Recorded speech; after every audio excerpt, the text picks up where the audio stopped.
Selamlar herkese. Şu an geliyor. Öncelikle gecikme için özür dileriz ve ayrıca da pazar sabah bu saatte burada olduğunuz için de ayrıca teşekkür ederiz. Ufak bir değişiklik oldu. Önce onu bildireyim.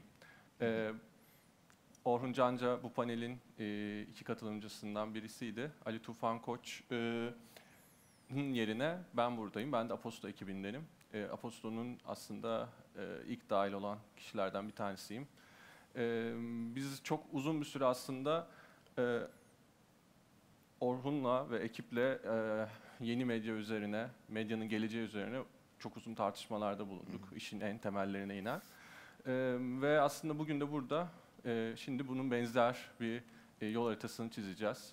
Biraz köklere ineceğiz. Nereden yola çıktık ve bugün nereye geldik ve gelecekte nereye gitmek istiyoruz'u konuşacağız. Orhun bize Aposto'nun kurucularından bir tanesi olarak bu yolculuğu aslında o kökleriyle birlikte anlatacak. Ben de sorularımla ilerleyeceğim, ona yardımcı olacağım. Siz de dilediğinizde eğer bir sorunuz varsa her zaman dahil olup sorunuzu iletebilirsiniz deyip aslında yani başlayabiliriz. Q&A'yı bence sona saklayabiliriz. Evet. Belki 25-30 dakika sonra da 10 dakika bir Q&A. Evet, şeklinde aynen ilerleyebiliriz istersen. O zaman istersen şöyle yapalım. Birazcık teknolojiyle birlikte medyanın yavaş yavaş örtüşmeye başladığı ve oradaki etkilerini görmeye başladığımız bir yolculukla, yani aslında belki bilgisayarla girelim ve birazcık orada neler oluyor onları konuşmaya başlayalım. Evet. Yani bu panelin adı Medium is the Message. Ortam mesajın kendisidir. Aslında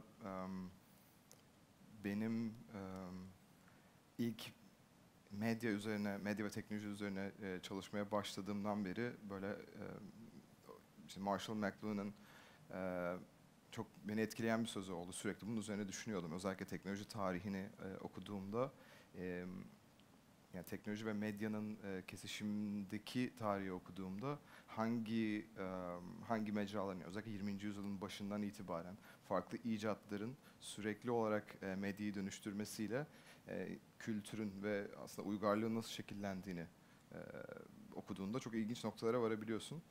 O yüzden belki oradan başlayabiliriz. Yani Medium is the Message tam olarak ne demek?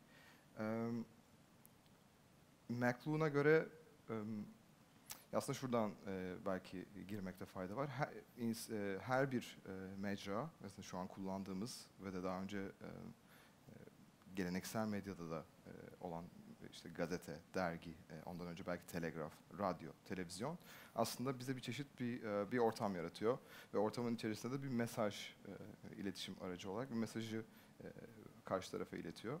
Yani McLuhan'a göre aslında mesajın, yani her bir ortamda iletilen mesajın kendisi mesajı alan kişiyi o kadar körleştiriyor ki ortamın kendisinin karakteri, tırnak içinde karakterini ve ortamın kendisinin ilettiği hissiyatı unutuyoruz. Bunun en iyi örneklerinden biri şu an aslında sosyal medya çağında yaşamamız. Özellikle Instagram ve TikTok ve benzer sosyal medya mecralarında aslında içerik o kadar ön plandaki, biz içeriği alırken Instagram'ın ya da WhatsApp'ın ya da TikTok'un verdiği ortam olarak mesajların kendisine biraz körleşmiş oluyoruz. Yani bizi içerikle o kadar bombardımana sokuyor ki, McLuhan'ın terimiyle körleştiriyor ki, hani biz içeriye odaklanırken Instagram'da bulunma tecrübesinin kendisi, yani Instagram'ın bir platform olarak, bir iletişim aracı olarak verdiği mesajların kendisini unutmaya başlıyoruz. Ne gibi? Mesela Instagram'da 15 saniyelik hikayeler izlerken insanların kendisini 15 saniyede anlatmak zorunda olduğu gerçeğini düşünmüyoruz. Ya da mesela TikTok bunun en iyi örneklerinden biri. Talent-based social media dediğimiz bu akım, hani Instagram sonrası çağda, işte Instagram'da biraz da social status-based social media ve TikTok'a işte talent-based social media gibi bir yakıştırma var. Aslında bunu yaratan şeyi, bu nasıl çıktı yani? Bunun arkasında yatan şey neydi? Aslında TikTok bir çeşit bir video editing uygulaması ve içerisinde gerçekten o zaman, yani TikTok'un ilk çıkışında Instagram'da olmayan bir takım ekstra çok fazla özellik var. İşte videoları hızlandırabiliyorsun, yavaş yapabiliyorsun, arkaya müzik koyabiliyorsun, arka arkaya snap videolar koyabiliyorsun ve ortam öyle bir mesaj veriyor ki içindeki içerik de bir noktada insanların kendi farklı farklı deneyimlerini, farklı farklı yeteneklerini gösterebildiği bir alan haline dönüşüyor. O yüzden bir bakıyorsun TikTok'ta çok daha Instagram'daki gibi yani statüyü ön plana koymayan ama insanların farklı yeteneklerini, farklı bir takım egzantrik şeylerini sergilediği bir mecraya dönüşüyor. Ve TikTok'ta şöyle bir şey de var. TikTok biraz da canlı bir organizma gibi. Yani sürekli feedback alıyor, geri bildirim alıyor. Asla böyle işte video süresini arttırıyor, editing tool'ları ekliyor sürekli. Yani şey gibi yani. O da sürekli besleniyor. O hissiyatı veriyor sana yani. Evet. Diğerinde evet. Diğerlerinde daha çok belli köşe taşları var. O köşe taşların içerisinde üretmeye çalışıyorsun. Evet, yani buna baktığında işte TikTok'un ortam olarak, yani TikTok'un platform olarak verdiği mesaj ve o araçların yani yarattığı teknolojiyle şey diyor sana, hani ister istemez farkında olup olmadan sen aslında yeteneklerini ön plana koyduğun, işte bir takım farklı farklı biçimler ön plana koyduğun, farklı farklı böyle anlarını snap ettiğin bir içerik biçimi ortaya koyuyorsun ve ister istemez bu yani TikTok'un ortamının kendisi sana böyle bir mesaj veriyor. Ama Instagram'da bambaşka bir mesaj var. Hani hem yaratılan teknoloji bazında.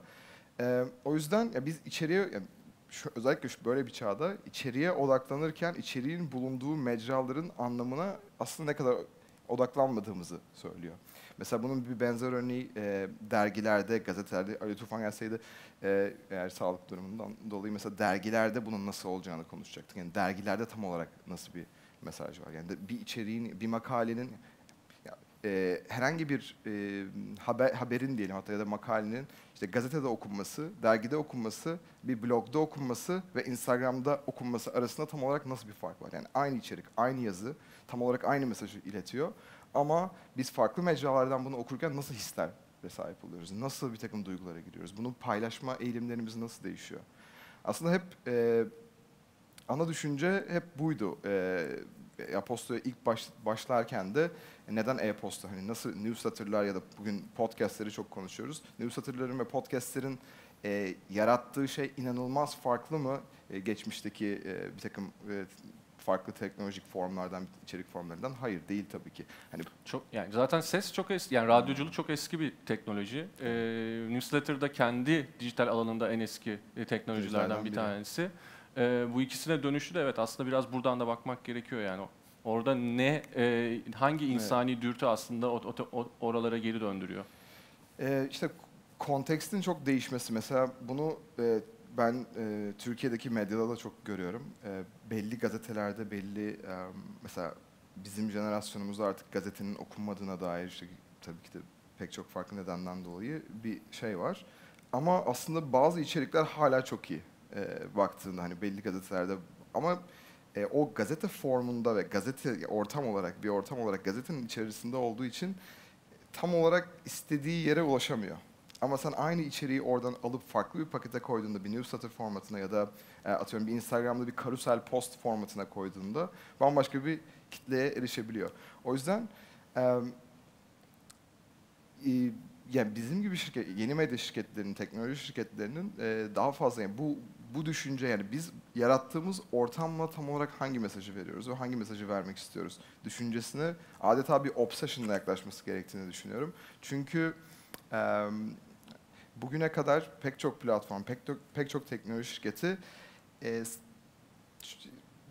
yani kullanıcılarının daha fazla uygulamayı kullanması için teknolojiler geliştirirken yarattıkları ortamın toplumsal etkilerine ya da yarattıkları ortamın toplumsal anlamda ikincil, üçüncül partilere olan etkilerine, psikolojik etkilerine, ekonomik etkilerine yeterince odaklanmıyor aslında. Tam orada şunu soracağım. Aslında orada bir şey çıkıyor. Şimdi belki bu temelden başlamak lazım. Aslında hangi vizyon bir şirketi teknoloji şirketi yapar, hangi vizyon bir şirketi medya şirketi yapar ve ikisinin birleşimi, biz Apostol olarak yeni medya alanında teknoloji üreten bir medya şirketiyiz.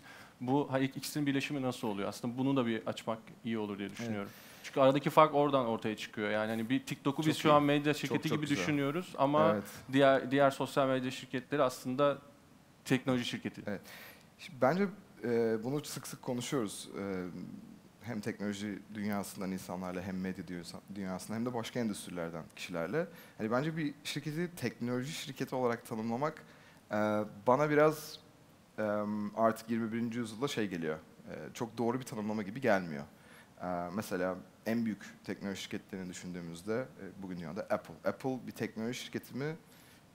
Apple kendi bir bilgisayar şirketi olarak, hani eğer bakarsanız Apple Computer Incorporation. Apple bir bilgisayar şirketi ve yarattığı artık tabii servisler de üretiyor.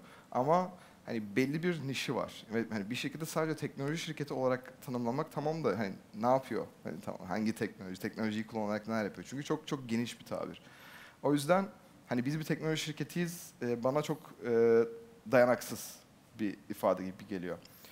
Mesela Instagram bir sosyal medya mecrası, TikTok bir sosyal medya şirketi. Evet, teknoloji şirketi aynı zamanda ama hani yaptıkları şey ürün çok belli. O yüzden de biz yani teknolojiyi belli açılardan kullanan ve kendi endüstrilerinde farklı transformatif biçimlerde kullanan çoğu şirkete bence teknoloji şirketi demek mümkün.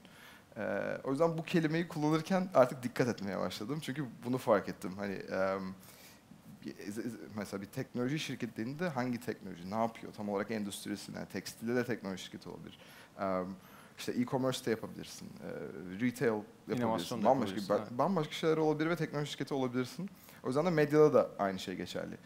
Bir medya girişimini ya da bir yeni medya şirketini teknoloji şirketi de aynı zamanda yapan şey. Arkada geliştirdiği tabii ki bir takım yazılımlar, bir takım araştırma geliştirme projeleri, bir takım kendi ürün denemeleri, bir takım eksperiment ettiği deneylerini yaptığı farklı dokunduğu alanlar. Biz de tam olarak bunu yapıyoruz. Dışarıdan ilk baştan beri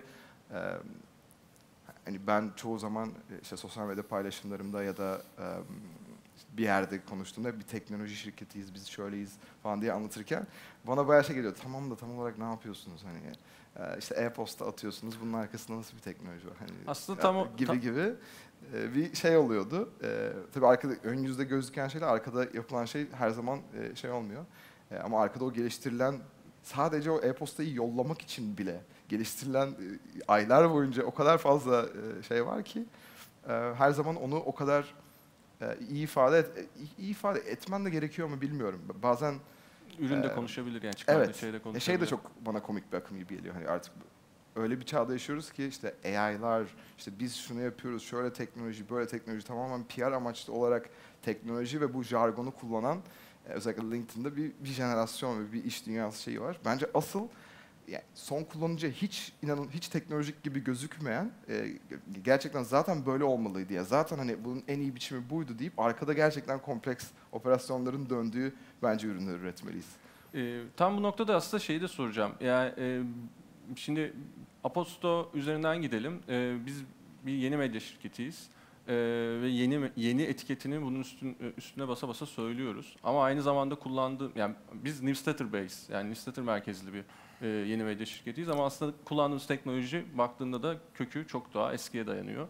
Burada oradaki eski teknolojiyi alıp buradaki yeni medya vizyonunu alıp, hatta yeni medya demeyeyim de güncel bir medya vizyonu alıp bunları birleştirip nasıl bir ortaya şey çıkardı Aposto, yeni medya vizyonu çıkardı? Bu konuşmanın akışı tam olarak aslında bu soru bütün konuşmanın akışını özetleyen bir soru. Aslında şöyle, ben bunu dediğim gibi bilgisayar tarihinden itibaren alıyorum. Hatta 1984'te ilk Macintosh, sonra 80'lerin sonuna doğru Windows PC. Ben 95 doğumluyum. 98 yılında 3 yaşında ilk bilgisayarım oldu. Ve ilk telefonumu 2004'te, 2005'te Nokia, kenarları renkli bilenler vardır belki o telefonu. Böyle şey. 2004'te aldım. 2007'de iPhone çıktı ve bu tarihe baktığımda medyada, yani medya dediğimiz aslında klasik olarak gazete, dergi, radyo, televizyon dediğimiz endüstrilerin dramatik bir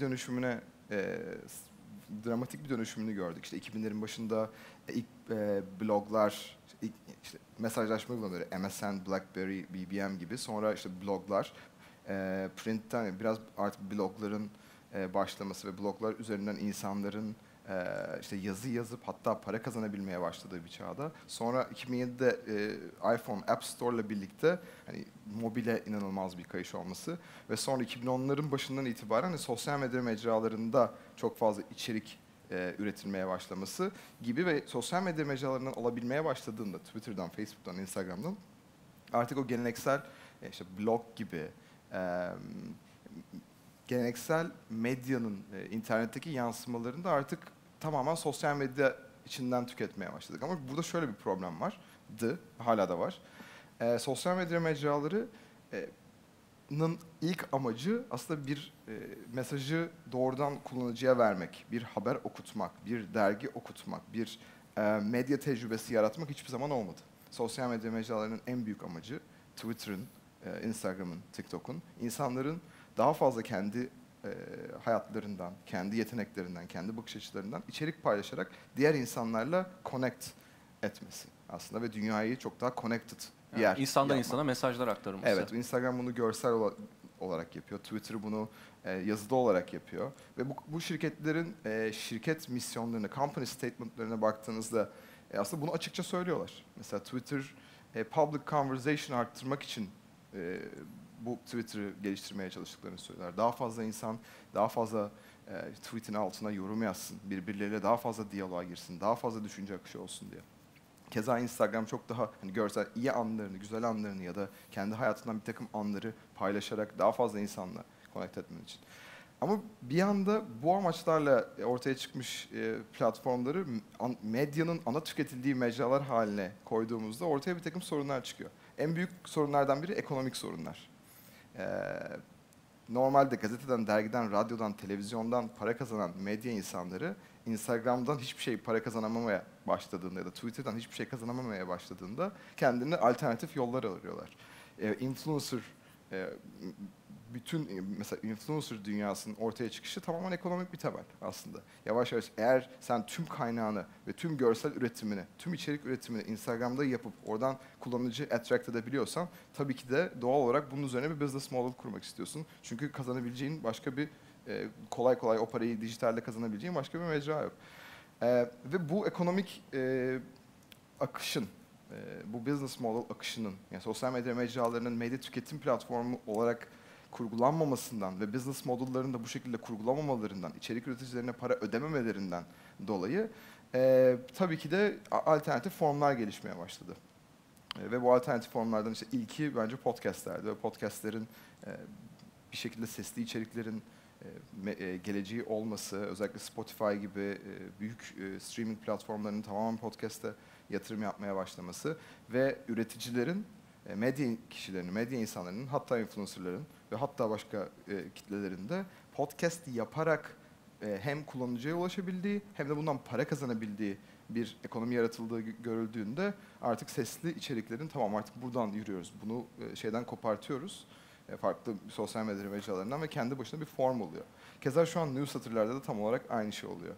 Newsletter'ları yazılı içeriği kontekstinden kopartıp newsletter gibi bir formata koyup buradan hem kullanıcıya ulaşabildiğin, hem para kazanabildiğin, hem de bağımsız bir sosyal medya mecrasının kurallarından, içerik üretim formlarından, işte onun kısıtlamalarından işte şu şekilde üretmelisin, dikey üretmelisin ya da post üreteceksen 500 piksel üretmelisin, işte karusel üretmelisin, şunu yapmalısın, bunu yapmalısın gibi bütün formlardan sıyrılıp gerçekten özgür bir alanda üretmeye başladığında o zaman bambaşka bir hem gelir modeli olarak hem de ifade aracı olarak tatmin sağlayabiliyorsun. Şöyle bir benzerlik de var. Aslında ben de ufak bir kendi görüşümü söyleyeyim bu noktada. Yani bu zamana kadar medya şirketleri aslında ellerinde her dönem çok büyük bir güç bulundurdular ama tüm bu teknolojik gelişimleri aslında şey gibi gördüler. Yani bizim aslında ana temelimize bunlar yani destekte bulunuyor mu diye bakmaktan ziyade orada gelişen trendleri ben bir şekilde bunun içime alabilirim. Buradan da mesaj verebilirim, buradan da içerik gönderebilirim. Ama hiçbir zaman bu bana tam olarak uyuyor mu? Bu gerçekten benim vermek istediğim mesajı doğru bir şekilde taşıyor mu? Orada ben 15 saniyeyle bir habercilik yapabilir miyim? Gibi kaygılar güdülmedi. Bu güdülmediği sürece aslında böyle ortaya böyle söylemek belki çok tam ifade etmiyor ama böyle hantal bir yapı çıkmaya başladı. Artık hareket edemez, kendi alanını bulamaz bir yapı çıkmaya başladı. Tam tersine podcast'te ve newsletter'da da ortaya çıkan şöyle bir durum var. Aslında ortamı bir şekilde mesaj geliyor, yalın bir şekilde geliyor ve ortam aslında tüketicinin kendi yarattığı ortam oluyor. Sen bugün bir podcast'i dinlerken istediğin alanı seçebiliyorsun, o ortamı sen hazırlayabiliyorsun ve sen sadece orada mesaja, sese odaklanıyorsun. Newsletter'da da öyle. Yani açtığında ister bilgisayarından aç, ister başka bir yerinden aç, e-mailinden açıyorsun. O senin alanın, senin ortamın ve senin ortamında aslında sana hazırlanmış bir içerik görüyorsun, yalın bir içerik görüyorsun ve bu sefer o mesaj akmaya başlıyor, o mesaj yerini bulmaya başlıyor. Aslında bence farklılıklar buradan çıkıyor yani. Tam olarak bu. Özellikle mesela e-posta gibi bir mecrada, aynı internet gibi e-postanın bir sahibi yok. Bir şirket kurallarını belirlemiyor. Tamamen uncharted territory. Hani gerçekten dünyadaki herhangi bir insanın e-posta adresini biliyorsanız ona e-posta atabiliyorsunuz. Hala inanamıyorum böyle bir şey nasıl olmasına bu arada. Yani şaka gibi. İçerik formu olarak uluslararası bir form. Yani dünyanın her yerinde e-mail benzer bir formda. O yüzden işte Twitter'ın standartları, Instagram'ın standartları, Facebook'un standartları hiçbirinin bunun bir önemi yok. Ve çok uluslararası, herkesin erişebildiği ve herkesin benzer bir formda yazdığı bir mecrada sen içerik üretimi yapıyorsun. Bu çok çok özgürleştirici ve çok çok demokratik bir yaklaşım. O yüzden özellikle işte Substack gibi, şu an işte New York Times gibi, Axios gibi Amerika'daki bizim de çok takip ettiğimiz ve ilham aldığımız pek çok şirket aslında e-posta üzerinden yazılı içerik deliver etmenin, son okuyucuya göndermenin gücüne ve demokratik, yani özgürleştirici tarafını hala çok çok savunuyorlar ve bunun peşinden gidiyorlar. Giderek, özellikle son bir senede zaten çok arttı. Ben önümüzdeki 2 senede çok daha artacağını düşünüyorum. Ya burada aslında şimdi yavaş yavaş tekrar bir Aposto'ya konuyu çekeceğim. Aposto bununla beraber bir medya şirket olmanınla birlikte aynı zamanda bir platform. Yani bunun aslında bir adım daha ötesine geçiyor. Bunun için bir platform hazırlıyor. Evet. Ve aslında onu da kendi gürültüden uzaklaş mottosuyla hem kendi yayınları hem de o platformda yer alan bağımsız yayıncılarla ilerletiyor. Aslında bunun bir adım sonrası ve platforma geçişi, belki biraz da bunu konuşabiliriz. Ondan sonra da birazcık da şeye geçeriz. Bu işin geleceğinde neler bizi bekliyor, Evet. ona geçeriz. Ya daha demin sen anlatırken hep konuşmaları aklıma geliyor. Mesela insanlarla ya da bu sektörün ileri gelenleriyle konuştuğunuz ya da bir takım yerlerde bir takım konuşmalar dinlediğinizde hep şöyle ifadeler var. Artık işte çağ böyle oldu. İnsanların attention span'leri çok dar. Artık insanlar çok daha işte kısa, hemen hızlıca tüketebildikleri içeriklere odaklanıyorlar. O yüzden de artık böyle bir çağda yaşıyoruz. İşte Generation Z artık şöyle bir çağ, böyle bir jenerasyon olduğu için içerik tüketim alışkanlıklarımız bu yönde çok değişiyor ve artık işte 10 saniyeden fazlasına şey yapamıyoruz. Which is partly true, yani gerçekten bu söylenen şeylerin doğru payı var. Ama bu çağın değişimiyle gelen bir şey değil. Yani Evet. yine McLuhan'ın ortam mesajın kendisidir. Bu platformların, ortaya çıkan platformların ve başarılı olan platformların toplumda yarattığı ve değiştirdiği bir takım standartlarla ilgili. Evet, biz 10 saniyelik içeriklerden fazlasını şu an tamir edemiyoruz. Çünkü Instagram zaten bunu pushluyor. Yani TikTok zaten bunu pushluyor. Yarattığımız bütün toplumumuzu yöneten, toplumumuzun köşe taşlarını oluşturan mecralar zaten bu mesajı veriyor. Eğer bu mesajı bu kadar bold şekilde ve dünyanın en zeki insanları bu mesajın daha fazla yayılıp daha fazla tüketici alışkanlıklarına dönüşmesi için çalışırsa zaten çağ oraya gider. O yüzden soruna geri dönecek olursam biz de eğer bir platform yaratıyorsak bunun toplumda ve de ekosistemde nasıl etkileri olacağını daha fazla düşünmeye, çok daha fazla farklı etkilerini görmeye çalışarak bir platform mecra ediyoruz. Platform ne demek bu arada? Platform da bence çok kullanılan bir tabir. Özellikle Türkiye'de. Biz bir içerik platformuyuz mesela, çok sıklıkla karşılaşabileceğimiz bir şey. O yüzden bu kelimeyi de özenle kullanmanın iyi olabileceğini düşünüyorum. Biz kendimizi bir platform olarak tanımlayabiliriz bence. Çünkü öyle bir noktada duruyoruz ki farklı içerik üreticilerinin bizim altyapımızı ve uygulamalarımızı kullanarak kendi yazılı içerik yayınlarını yapabilecekleri ve bundan para kazanabilecekleri ve bundan farklı kitlelere ulaşabilecekleri ve bundan bizim de yardımımızı editoryal olarak, teknolojik olarak, Ekonomik olarak. pazarlama olarak ve ekonomik olarak bizim de yardımımızı alarak bu mecrayı bir içerik yayını platformu olarak kullanması söz konusu. O yüzden de bizim Aposto'da en büyük amaçlarımızdan biri insanların yazı yazarak, özellikle son 10 senede büyük sektörel bunalımlar yaşayan işte gazetecilik, dergicilik, radyoculuk, işte internet içeriği üreten, kendi blogunu yazan insanlar, akademisyenler, araştırmacılar gibi kişilerin sevdikleri şeyi yaparak, yazı yazarak hem kitlelere ulaşabildikleri hem de para kazanabildikleri bir mecra yaratmak. Eğer bir insan yazı yazarak kendi mesajını, kendi uzman olduğu ya da gerçekten tutkulu olduğu bir alanda içerik üreterek para kazanamıyorsa, bu mesleği icra edemiyorsa, teknolojinin, internetin verdiği tüm demokratik bu mucizeler tam olarak nerede diye sormak gerekiyor bence. O yüzden en büyük hayalimiz sadece Instagram'daki çalışan framework, hani post formatı olarak, story formatı olarak işte oradaki çalışan biçime ayak uydurmak istemeyen ama yazı yazarak ve kendi tutku duyduğu alanda gerçekten bir şeyler ortaya koyarak hayatını kazanmak isteyen insanlara bir mecra olmak.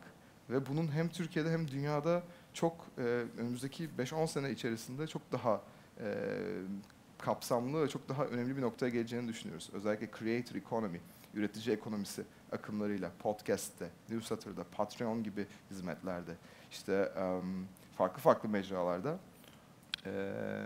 üreticilerin sosyal medyaya bağlı kalmadan kendi istedikleri kullanıcılara ulaşabildikleri bir bence bizi akım bekliyor ve bu bütün teknoloji dünyasının merkezinde olması gereken bir konu. Şu da bunu konuşmanın başlarında söyledin ama aklımda kaldı. Bu da bence önemli değişkenlerden bir tanesi. Ve bundan sonraki dönüşümün de en büyük parçalarından bir tanesi bu olacak. Şey dedin yani bizim jenerasyon, yani işte gazetelerden bahsederken işte bizim jenerasyonun bunu okumadığından falan bahsettin. Orada aslında bizim jenerasyon derken sen aslında kendi jenerasyonunla birlikte o jenerasyonun takip edebileceği, okuyabileceği bir medya şirketinde çalışıyorsun, medya teknoloji şirketinde çalışıyorsun. Aslında büyük farklardan bir tanesi bu. Bugün aslında gazete yayınları elbette ki çok değerli içerikler üretiyorlar ama baktığında orada geleneksel medyada yaş skalaları belli aralıklarda genelde sınırlı kalıyor. Biz şu an aslında kendi okumak istediğimiz, kendi öğrenmek istediğimiz, kendi görmek istediğimiz şeyler için çalışıyoruz ve onun için üretiyoruz. Aslında çok büyük farklardan bir tanesi de bu. Biz şu an bu zamanın içerisinden bu zamanı ve gelecek için çalışıyoruz. Burada da aslında bence Aposto'nun yarattığı değişimlerden bir tanesi de bu aslında. Yani çünkü biz bizzat okumak istediğimiz şeyi aslında şu anda üretiyoruz, yapıyoruz diye söyleyebilirim ekstradan. Bunun dışında biraz girdin ama bence biraz daha gidelim. Şimdi newsletter ve podcast üzerinden konuştuk. Buradaki belki şununla konuşabiliriz. Yani evet yeni medya şirketleri de oluyor, Substack var, işte birçok platform oluşuyor burada. Ama bir yandan da görüyoruz ki işte New York Times gibi, işte Guardian gibi farklı yerlerde aslında bu dönüşüme ayak uydurmaya çalışıyorlar.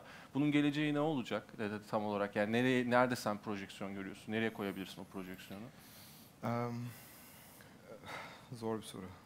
Evet ya bu çok net cevaplar barındırabilecek bir şey değil ama biraz da bu şey olabilir yani hani Aposto'nun yoluyla da örtüşebilir. Ama hani birazcık şey görmek iyi gelir. Evet. Özellikle son bir senede, yani Türkiye'de bence bizimle biraz geldi ve şimdi daha da fazla gelmeye başladı ve önümüzdeki bir yılda 6 ila 12 ayda çok daha fazla hissedeceğiz. Çok büyüyen bir akım, yani yazılı içerikler için yeni bir soluk olması newsletter'ın ilginç bir şekilde. E-posta üzerinden atılan yazılı içeriğin yepyeni bir form olması ve giderek çok daha fazla yatırım yapıyor. Amerika'daki en büyük medya şirketleri, New York Times'ın onlarca hatta yüzlerce farklı newsletter'ları var. Kendi editörlerine, şu an en iyi editörlerine bireysel olarak newsletter'lar başlatmaya başladı artık. Hani köşe yazılarını sen gazetede ya da dergide yazmıyorsun da aslında kendine ait bir bireysel bir newsletter'da atıyorsun. Bir yazar olarak, bir köşe yazarı olarak. Keza Axios, Quartz, şimdi mesela Business Insider, Morning Brew'u Morning Brew'u satın aldılar. Orada girdiğinde onlarca yani hatta yüzlerce newsletter var. İnanılmaz bir yatırım yapıyorlar. Neden yatırım yapıyorlar? Çünkü çalışıyor. Çünkü artık insanlar bir mecraya, bir internet sitesine, bir app'e ya da bir ekstra bir yere girmektense hani kendi sadece abone oldukları şeyin bir şekilde kendi e-posta kutularına gelmesi ve kendi özgür oldukları alanda içeriği okumak.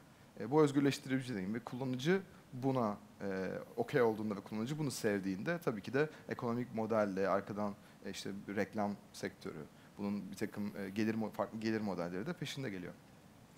O yüzden ben bunun aynı podcastler gibi, podcastlerde de benzer bir akım var. Çok şu an Türkiye'de yine son 8 ayda, son 8 ila 12 ayda çok daha fazla dominant oldu. Ve önümüzdeki 12 ila 18 ayda da çok daha yükselişini koruyacağını düşünüyorum. Ondan sonrası bu böyle devam eder mi sorusuna gelecek olursak bence hayır. Yani çünkü ortam mesajın kendisidir. Yavaş yavaş hani bir ortam başka bir ortamın yerini alırken hem içeriğini hem de mesajını değiştiriyor ve aslında ortamların dönüşümüne şahit olmak mümkün. E-postanın yani newsletter'ların ve podcast'ın da bence kendine ait çok majör sınırlamaları var mecra olarak. Mesela e-postadaki en büyük sınırlamalardan biri o kadar eski bir teknoloji ki herhangi bir şekilde geliştirme yapamıyorsun. Çünkü 90'lardan kalma bir teknoloji. Ve sen ne yaparsan yap, onun style'ını değiştiremezsin, onun işte ekstra daha fazla içerik yazmak istersen yazamazsın, işte farklı formlar deneyemezsin. O yüzden çok düz bir şey yapman lazım. Aynı zamanda e-posta doğrudan özellikle iş dünyasında bir iletişim mecrası olarak kullanıldığı için Apple gibi, Google gibi şirketlere karşı, yani onların bütün policy'leri, e-posta üzerindeki policy'ler, işte tablerin Gmail'daki tablerden tut, şimdi Apple'ın yeni update'i, iOS 15'teki update ile kapsamlı bir mail privacy getirdiler ve bu sayede mesela insanların e-postaları açtığını artık kimse track edemeyecek. O yüzden e-postadaki yaklaşımlar hiçbir zaman içeriğin doğrudan e-postada verilmesi için yapılan şeyler değil. Apple'da, Google'da ya da bütün büyük mail browserlara sahip olan şirketler hani e-postadan daha fazla içerik okunsun, daha fazla gazete okunsun gibi yaklaşımlarda bulunmuyor. Ama bu değişebilir mi? Yani şirketlerin, yani Apple'ın, Google'ın da bunu fark etmesiyle bu yaklaşımlar değişebilir mi? Belki olabilir. Ama yani önümüzdeki 2 sene çok daha fazla newsletter'ların okunacağını ve çok daha bu alana yatırım yapılacağını ve biz de tamamen bu alana yatırım yapacağız. Çünkü hem çok büyük bir ekonomik mucize bence hem de medya için yeni bir soluk. Ondan sonrası için e-postanın sınırlarına geldiğimizde farklı alternatif formlar arayacağız gibi duruyor. Ama bu soru biraz da bence teknoloji, yani teknoloji kelimesi yine şey olarak kullanıyorum, çatı olarak kullanıyorum. Teknoloji dünyasındaki gelişmelerle de paralel. Yani biz hala benzer bir iPhone'u kullanıyoruz 2007-2008'den beri. Hala benzer bir smartphone. Yani çok bana kalırsa son 10 sene teknoloji dünyasının dark age'i. Duraklama dönemi gibi mi? Duraklama dönemi. Yani neler dışarıda çok işte onlar bunlar AI'ler bir hani Covid'le birlikte aslında sağlık alanında çok büyük atılımlar oldu. Özellikle işte biyoteknoloji ve işte CRISPR'larla, mRNA teknolojileriyle çok büyük bir Covid dolayısıyla sağlık sektörü inanılmaz bir hızlanma yaşadı ama sağlık dışındaki çoğu endüstri duraklama noktasında. O yüzden de bu sorunun cevabı bir noktada bu dark age'den çıkabilecek miyiz? Hani iPhone 28 mesela kullanacak mıyız? Yani iPhone 13 kullanıyoruz mesela. Söylemesi bile garip geliyor bazen. Hani ondan sonra belki de ayrı ürün çıkmalıydı ama çıkmıyor. Yani, iPhone 28 kullanacağımız bir çağda yaşarsak tabii ne olacağını göreceğiz. O yüzden yani hardware'ın nasıl şekillendiğiyle çok önemli olacak. Yani nasıl device'lar kullanacağız? Ekranlar büyüyecek mi, küçülecek mi? Daha fazla sesli bir içerik kullanacağız. İşte mesela Samsung katlanabilir telefonlar deniyor. Katlanabilir telefonlar içerik tüketim alışkanlıklarımızda bir şey değiştirecek mi? Televizyonun ben çok büyük bir geri dönüş yapacağını düşünüyorum. Televizyonun geleceğinde ne olacak? Nasıl televizyonlar satın alacağız? Yani display olarak. Radyoda hani gibi sesli aygıtlar, hard donanımsal aygıtlar nasıl şekillenecek gibi çok fazla soru var ortada. Umarım çoğunu biz yaparız, biz de yaparız. Yani tam da ona gelecektim. Aslında bitirmek üzereyiz.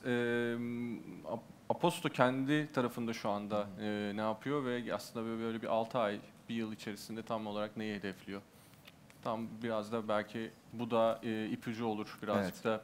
Biz de çünkü tüm bunları hem çok fazla konuşarak hem çok fazla gözlemleyerek hem üretip deneyerek geri bildirimler alarak çok fazla okuyucularımızdan geri bildirim alıyoruz ve bunu çok önemsiyoruz zaten. İlerliyoruz. Dolayısıyla aslında başta bahsettiğimiz gibi o TikTok'un o canlı organizmasını Aposto da çok fazla taşıyor kültürel olarak. Belki tam da bunun cevabını alıp tamamlayabiliriz. Evet. Yani tek bir mesajda özetlemek gerekirse aslında yapmak istediğimiz şey tüm Türkiye'ye şu mesajı vermek. Kişiler, yazarlar, köşe yazarları, akademisyenler, dergiciler, bloggerlar kendi tutku duyduğu bir alanda yazı yazmak ve bu alanda içerik üretmek isteyen bir kişi istediği şeyi yazarak ve istediği şeyi üreterek hem kitlelere ulaşabilir, okuyuculara ulaşabilir hem de bundan para kazanabilir. Ve bunu yaparken hiçbir kurala ya da hiçbir sosyal medya mecrasındaki garip içerik akımlarına bağlı kalmak zorunda değil. Bizim en büyük amacımız Türkiye'de istediği şeyi yazıp bundan para kazanabileceğini, insanların para kazanabileceği bir mecra oluşturmak ve bunu şu an 150 hatta 160'ın üzerinde farklı yayınımızda yapıyoruz. Ve bunu çok daha fazla yapacağız. İnsanlar yazı yazarak ve bu alanda kendi mesajlarını ileterek bambaşka bir medya tecrübesi, bambaşka bir medya brandi, bambaşka bir medya yaklaşımı yaratabilir. Ve Aposto olarak en büyük amacımız hem kendi yayınlarımızla, kendi ürettiğimiz içeriklerle, kendi editörlerimizle, kendi yazarlarımızla, kendi markalarımızla hem de kendi markalarını oluşturmak isteyen ya da kişisel olarak yazmak isteyen insanlar için bir çeşit ekonomik ve de yeni bir ekonomik model olmak ve bu insanların farklı farklı kitlelere ulaşması için de bir aracı olmak. Özetle bu diyebilirim ve bunu çok güçlü bir şekilde yapmaya çalışıyoruz ve çok daha güçlü bir şekilde yapacağız ve bu mesajı olabildiğince fazla kişiye ve olabildiğince fazla mecrada vermekte çok büyük bir fayda var. Bu mümkün. Bu daha da fazla mümkün olacak. Bu özgürleştirici bir şekilde mümkün. Bu bir takım farklı standartları ama öyle ama böyle ama işte çağımız şöyle ama sosyal medya mecraları böyle ama işte şöyle yapmam lazım gibi tüm şeylerden bağımsız olarak çok mümkün ve Türkiye'de bunun için çalışan birileri var ve de bu konuda umutluyuz ve hırslıyız. O yüzden sanıyorum yapmaya çalıştığımız şey bu. Bu hissiyatta olan herkese burada bunun için çalışan birilerinin olduğunu söylemek isterim. Çok Yalnız değiller. Evet. Çok teşekkürler Orhun. Çok da güzel bir kapanıştı. Sorusu olan var mı bu konuşmalarımızla ilgili? Yoksa yavaştan kapatacağız bu oturumu. Tekrardan çok teşekkür ederiz burada olduğunuz için, bizi dinlediğiniz için, burada heyecanımızı paylaştığınız için. Dediği gibi Orhun'un da çok heyecanlıyız. Bunun için çalışıyor olmaktan dolayı çok mutluyuz. Bu tutkuyu her gün hissediyoruz. Değişimi de hem yaşadığımız ülkede hem de kendi ekip içerimizde hissediyoruz. Okuyucularımızla görüyoruz.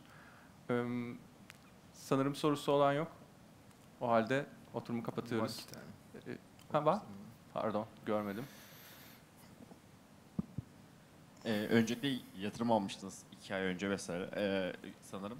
Hayırlı olsun onu teşekkürler deyip. Teşekkürler. İlk sorum şununla alakalı, yatırımla alakalı. Siz yatırım aldığınız tarihlerde bir medya kuruluşu da bir vakıftan fon alıyordu. Yani bu çok olay oldu hatta Türkiye'de. Mesela sizin bu olayınız hani hiçbir olay olmadı. Burada o medya kuruluşun duruşuyla yönelik de bir şey olabilir. Bu ilk sorum. Yani bu niye olay olmadı? Sizinki niye? Yani onunki niye olay oldu? Sizinki niye olay olmadı? Biri bu olabilir. Sorum bu. Diğeri de bu kadar başarılı olmanızın sebebi, başarıdan kastım şu. Ben 21 yaşındayım ve 50 yaşında biriyle görüştüğümde bana Aposto'yu anlatıp şey dedi, işte senin yaşıtların böyle böyle bir şeyler yapıyor falan dedi.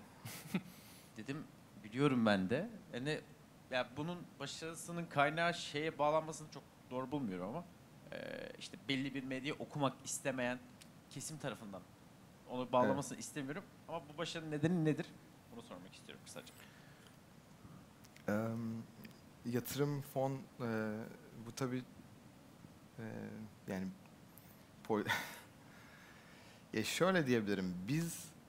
Ben kişisel olarak da veya Apostol'da başından beri biz girişimcileriz. Yani girişimcilik yapıyoruz. İş dünyasının iş yapmak istiyoruz. Doğru gelir modelleri yaratmak istiyoruz. Doğru ürünler yaratmak istiyoruz. Ve odağımız bu. Odağımız gerçekten çok iyi ürünler yapmak. Bu şu an medyadaki dünyadaki en iyi ürünleri hayata geçirmek. En iyi ürünleri yazılımsal olarak, içeriksel olarak, editoryal olarak hayata geçirmek. Ve tek odağımız bu. Ve bunu yaparken bir takım şeylere ihtiyacımız oluyor. En büyük ihtiyaçlarımızdan biri ekibin çok iyi olması.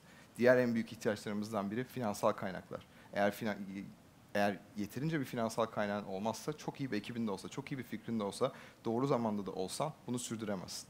O yüzden benim kişisel olarak en büyük görevlerimden biri de buranın devam etmesini ve bir şekilde bu ekibin hem fonksiyon etmesi hem de büyüyerek, katlanarak gelişmesini sağlamak. O yüzden de bunu girişimcilik dünyasındaki bir takım araçlardan yararlanarak yapabiliyorsun. Bu risk sermayesi, melek yatırım ve risk sermayesi bu araçlardan biri. Bir girişimin son 20 senedir özellikle çok daha popüler olan girişimcilik dünyasında kullanabileceği finansal araçlardan biri. Biz de bu risk sermayesini tabii ki de her teknoloji girişimi gibi kullandık. Ve bu yani bunun arkasında da bir şeyin olmaması yani fon çok farklı bir tartışma konusu ama bir risk sermayesi zaten pek çok alanda, pek çok endüstride, pek çok markette standart bir kullanım.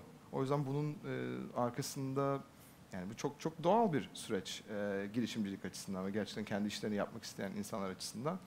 Bir tartışma konusuna dönüşmemesi çok doğal. Yani her girişim gibi biz de risk sermayesi alıyoruz. Ve aldığımız risk sermayesi tamamen Türkiye'den olan şirketler, kişiler üzerinde aldık. Böyle bir cevap verebilirim sanırım. Evet, yani tüm bu nokta aslında medya tarafından ayrılıyor. Aslında belki de o yüzden tartışma konusu olmadı. Bizim burada finansal olarak beslenme noktamız o medya tarafıyla tamamen ayrılıyor aslında. Belki de biz bu çizgiyi çok net çektiğimiz için belki bir tartışma konusu olmadı. Çünkü bizim gündem bültenimiz hep aynı şekilde aynı değerleri taşıyarak aynı hedefle gidiyor. Dolayısıyla o hiçbir zaman değişmiyor. Belki biraz bundan dolayı dışarıda kalmış olabiliriz. Yani sorunun cevabı hani risk sermayesi standart bir girişimcilik aygıtı. Biz de onu kullandık. Evet. Neden tartışma konusu olmadı? Evet. Çünkü tartışma konusu olacak bir şey yok ortada. Evet. Risk sermayesi. Diğer sorusuna Diğer soru da bu genel bir soru ama şöyle diyebilirim. Doğru zamanda, doğru yerde olmak şans. Kesinlikle şans önemli bir faktör bence. Çok şanslıyız. Hani doğru yerde, doğru zamanda olduğumuz için ve çok iyi bir ekiple bir araya geldiğimiz için çok şanslı hissediyoruz kendimizi. Şans çok büyük bir faktör bence. Ve aynı zamanda da pes etmemek ve devam etmek. Kendi çok iyi bir ekiple ne olursa olsun, başına ne gelirse gelsin, devam etmek ve bunu sürdürmek. Yani ilk newsletter attığımızda biz 3-4 kişiydik ve her gün yazı yazıyorduk. Sonra yazdık, az kişiye gitti, yazdık, az kişiye gitti. 1 ay, 2 ay, 3 ay sonra yavaş yavaş pes etmedikçe bir yere geliyorsun. Belki genel olarak başarının en büyük kriterlerinden biri pes etmemek bence. Bir de aslında evet o kullanılan dilin ve taşıyan değerler aslında evrensel değerler Apostol'da. Ve dolayısıyla o aslında o yaşı siliyor bence. O bir şekilde o kişiye ulaştığında, o kişiyi onu aldığında ve o deneyimi, o tecrübeyi, o deneyimi yaşamaya başladığında o artık şey olmuyor. Yani bu içerik bana göre değil gibi bir algı oluşmuyor artık. O yüzden de bence yaş skalası ortadan kalkıyor. Yeter ki bir şekilde o e-mailini versin ve o newsletter onun e-posta kutusuna gitsin. Bu da şey olabilir, evet. Ekleme olabilir. Başka sorusu olan ve bitirmek zorundayız aynı zamanda. Çok teşekkürler tekrardan geldiğiniz için. Güzel bir Sonar İstanbul geçirmenizi diliyorum. Hoşça kalın. Görüşürüz.